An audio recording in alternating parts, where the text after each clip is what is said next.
সংগঠক হাসনাত আবদুল্লার উপর গাজীপুরে একটি অতর্কিত হামলা চালিয়েছে সন্ত্রাসীরা।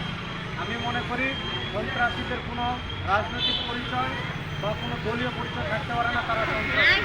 এটি দ্রুত যেন হাসনাত আবদুল্লার উপর হামলাকারীদেরকে গ্রেপ্তার করা হয়, এই জন্য বিশেষভাবে দৃষ্টি আকর্ষণ করছে।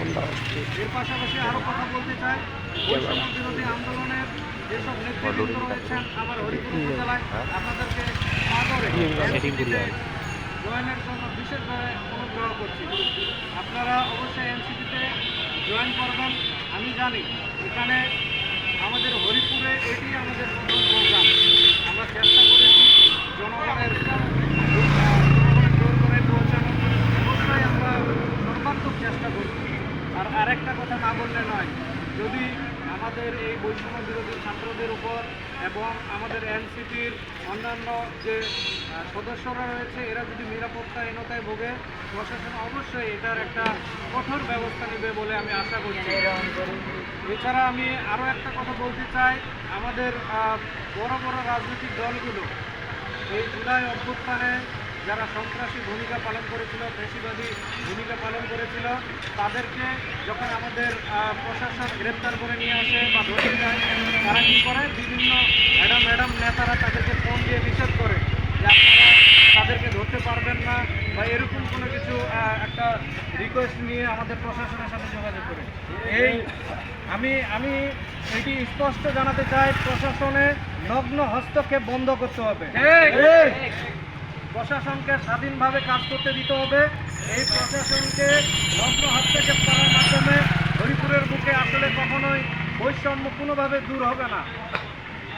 আর দুর্নীতির কথা না বললে নয়, হরিপুরে 5ই আগস্টের পরে আমরা ভেবেছিলাম যে দুর্নীতি বন্ধ হয়ে যাবে, কিন্তু দুর্নীতির শুধু হাত বদল হয়েছে, কিন্তু দুর্নীতির ধারা খারাপ কখনো পরিবর্তন হয়নি।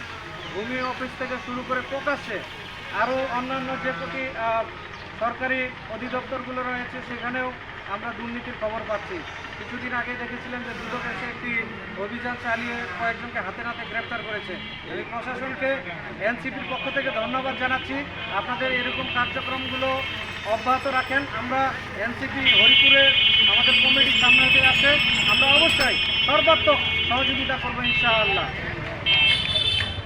আর হাসনাত আবদুল্লাহ ভাই আমাদের সম্পদ, শুধু এনসিপির সম্পদ না, সে বাংলাদেশের সম্পদ। এই সম্পদগুলোকে আমরা কখনো হারিয়ে যেতে দেব না ইনশাআল্লাহ। তো এনসিপির আরও বেশ কিছু কার্যক্রম আপনারা সামনে দেখবেন ইনশাআল্লাহ।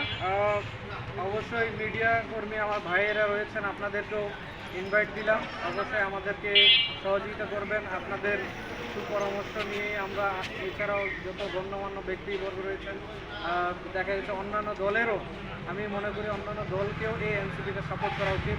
কারণ এই ছাত্র জনতাই বাঙালিকে আরও একবার স্বাধীনতার স্বাদ দিয়েছে। এই স্বাধীনতার স্বাদকে আস্বাদন করার জন্য হলেও বা কিছুটা ঋণ থেকে হলেও, এই ঋণকে ঋণমুক্ত করার জন্য হলেও এনসিপিকে সাপোর্ট করা উচিত ইনশাআল্লাহ।